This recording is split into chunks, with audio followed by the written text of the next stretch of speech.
upholding scientific research and discovery in respect, as we should, we must also be alert to the equal and opposite danger that public policy should itself become the captive of a scientific, technological elite.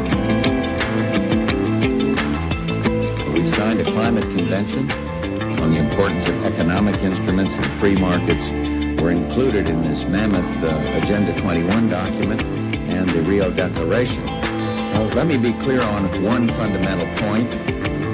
The United States fully intends to be the world's preeminent leader in protecting the global environment. Coming up, Technocracy News. And greeting, friends. This is Patrick Wood for Technocracy News and Trends. Well, with cities looking at new ways to use garages and alleviate congestion, which they all are, of course, parking management company Flash Parking says it has a different solution. Convert garages into, quote, urban mobility hubs that serve multiple purposes. Instead of using garages for just parking cars, the company suggests repurposing them and adding areas to charge electric vehicles, park and charge dockless bikes and scooters, stage ride-hailing vehicles when they do not have a fare, clean and service cars, and act as a holding area for autonomous vehicles. Quote, parking garages aren't the first thing that come to mind when you think of urban mobility or smart city initiatives, but some of the more innovative asset owners and parking operators are seeing that there is an opportunity to be part of the solution than continue to be part of the problem, says Jordan Weiss, Vice President of the Marketing at Flash Parking. Well, this is a new scheme. This is the first mention of this that I've seen openly. This company is attempting to convert many garages around the country into urban mobility hubs, and you can see the certain logic of it. However, what I want Technocracy News readers to understand that this is not a new program at all. This was a key feature of Technocracy back in 1934. Yes, it was. Shared rides and urban mobility hubs. I'm going to read to you from the Technocracy study course, which was the Bible of Technocracy in 1934, written mostly by M. King Hubbert. He was the guy, by the way, that invented the peak oil theory in 1954, but he was, in fact, a co-founder of Technocracy Incorporated, along with Howard Scott.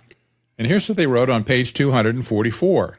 To improve the load factor, it will be necessary to put all automobiles under a unified control system whereby they are manufactured, serviced, and superintended by the automotive branch of the transportation sequence. Now, the transportation sequence was that part of the hierarchy that would be responsible for all transportation in the country. They called it a sequence rather than an administration, for instance. It goes on, next paragraph, as regards the use of automobiles. Now, here it comes. The change of administration would be even more profound, whereas at the present time, one buys an expensive automobile and leaves it parked the greater part of the time in front of his house as evidence of conspicuous consumption. The automobiles that we are speaking of would have to be kept in operation. This would be accomplished by instituting what would resemble a national, quote, drive-it-yourself, close quote, system. The automotive branch of transportation would provide a network of garages at convenient places all over the country from which automobiles could be had at any hour of the day or night. No automobiles would be privately owned. Let me repeat that. No automobiles would be privately owned. When one wished to use an automobile, he would merely call on the garage, present his driver's license, and a car of the type needed would be assigned to him.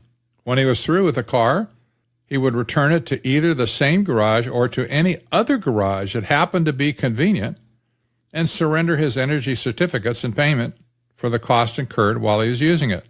Now, energy certificates, by the way, were that mechanism that would replace money as we know it today. They never intended to have a price-based economic system. It was going to be an energy-based economic system. So they envisioned giving everybody energy certificates. It continues on page 245. The details of this cost accounting for automotive transportation are significant. The individual no longer pays for the upkeep of the car or for its refueling or servicing. All this is done by the automotive branch of the Division of Transportation. In this manner, a complete performance and cost record of every automotive vehicle is kept from the time it leaves the factory until the time it is finally scrapped, and the metal that it contains is returned to the factory for refabrication. In this manner, the exact energy cost per car mile for the automotive transportation of the entire country is known at all times. Similar information is available on the length of life of automobiles and of tires. With such information in the hands of the research staff, it becomes very definite as to which of the various designs is the superior or inferior in terms of the physical cost per car mile. You can sense the detail and the micromanagement involved here. In particular, the very last sentence when it says, with such information in the hands of the research staff, well, there you go. All the data gets transmitted back to the quote-unquote research staff. They figure everything out and make recommendations on how the system would be modified.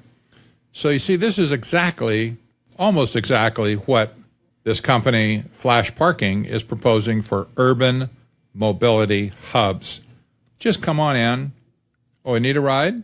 Why, here's some options. We have scooters. We have bicycles, electric bicycles.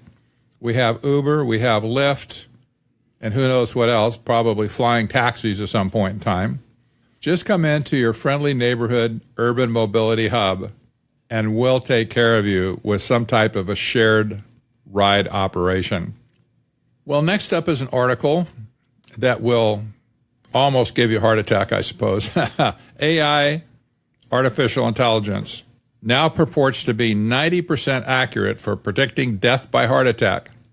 Yes, they really claim that they have arrived at this level of accuracy by measuring up to 85 different variables that can be collected and ascertained from your health records to decide whether or not you are going to have a heart attack. And moreover, when? Yeah. Well, when insurance companies, HMOs, Medicare, etc., implement this technology, whether it's right or wrong, whether it's false positives or double negatives or whatever, patients will see rampant discrimination based on their AI health score. Yeah, don't worry about death panels, by the way, that people used to talk about under Obamacare. That's old school stuff. But, after all, who would want to sell a life insurance policy to somebody who's going to die soon, especially keel over dead with a heart attack? It's pretty fatal and it's pretty costly to the insurance company. That would be a bad risk. So the insurance companies, if nobody else, are going to be crazy, insane to get a hold of this technology because it will allow them to make a whole lot more money than they ever made before.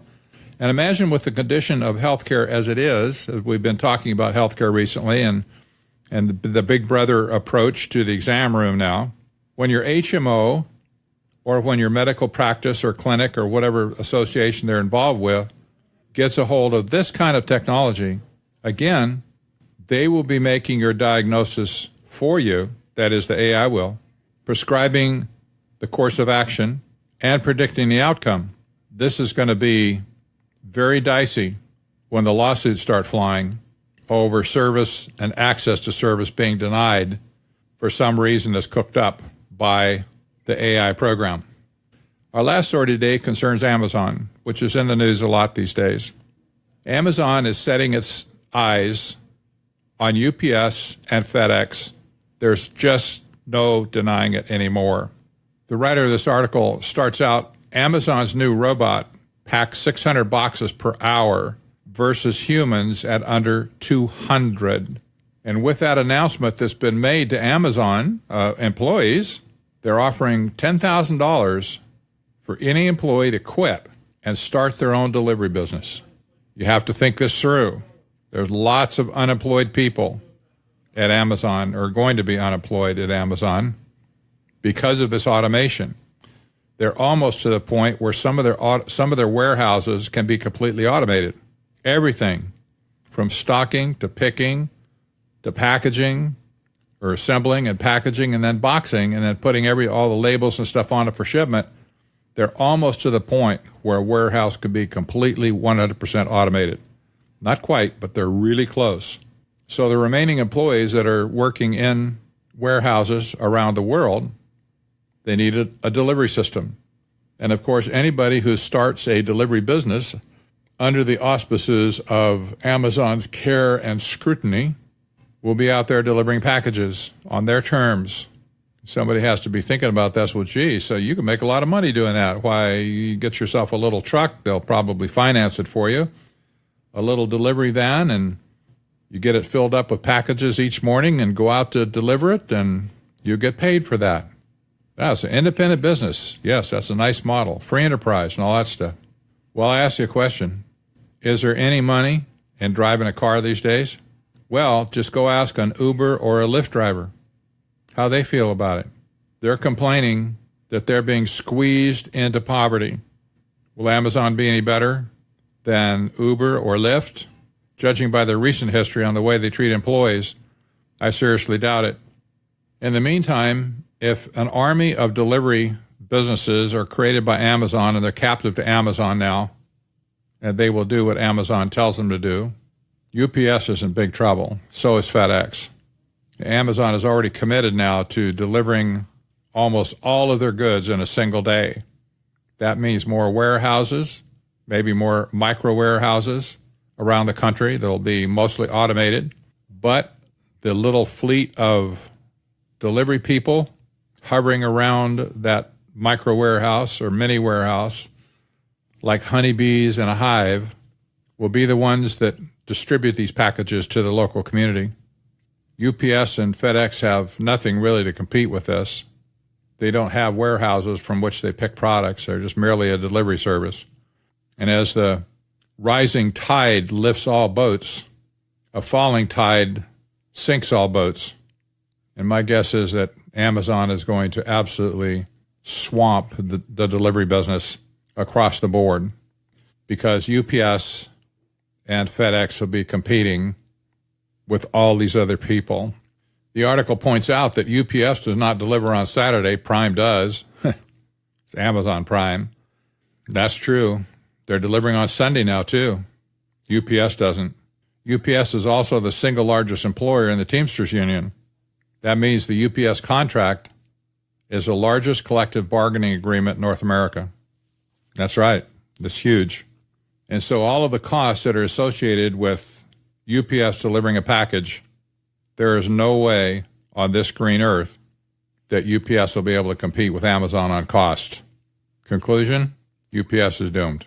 If you haven't had a chance to think through the issue of supporting the work of Technocracy News and Trends financially, I would encourage you to head over to patreon.com/technocracy and make a pledge. A monthly pledge of any size really is wonderful. $1, $2, $5. It really helps our entire operation here to know that there's people standing with us and standing behind us. Plus, we really do need the money to help out with expenses. So if you can do your part, I greatly appreciate it if you could get involved. I'm Patrick Wood for Technocracy News and Trends. Have a great day.